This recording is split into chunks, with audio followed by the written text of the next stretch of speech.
Here's the hardware for the RGB color mix circuit. So here we have the RGB LED. We have three 100 ohm resistors which connect to three jumper cables that connect to pins on this side, pins 9, 6, and 3. And then we also have a ground which connects to the negative terminal over here. And then we have three potentiometers. We have a 3.3 volts going into the positive terminal.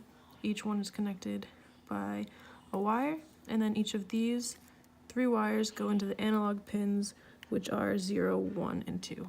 And then each of the potentiometers is grounded in the negative terminal by the yellow wires. So right now each potentiometer is turned off. So if you turn the first one on, the LED will turn blue, the second one will turn green, and the third one will turn red. But you can also mix the colors, so if you turn on the blue and the green, you'll get a teal color. If you turn on all three, it'll eventually go white if they're turned all the way up.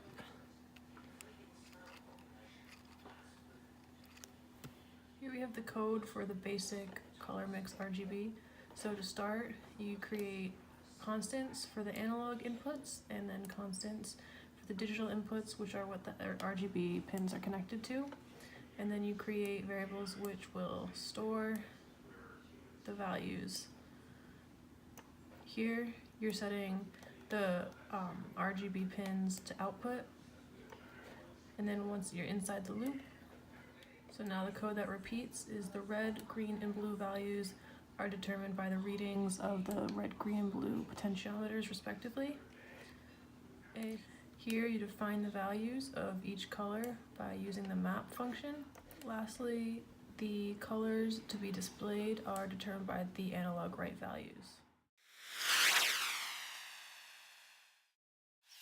Circuit, I kept the hardware the same and I added a serial print value. So here we do serial begin at 9600, and then here we have serial print, and it's serial print LN, so it'll print on a new line for the red value, the green value, and the blue value. So if you look at the serial monitor right now, I have everything turned off. So as I turn on the blue, you can see it'll start to show up, and then as I turn on the green, it will also show up, and then same with the red. And those are the values for the potentiometer.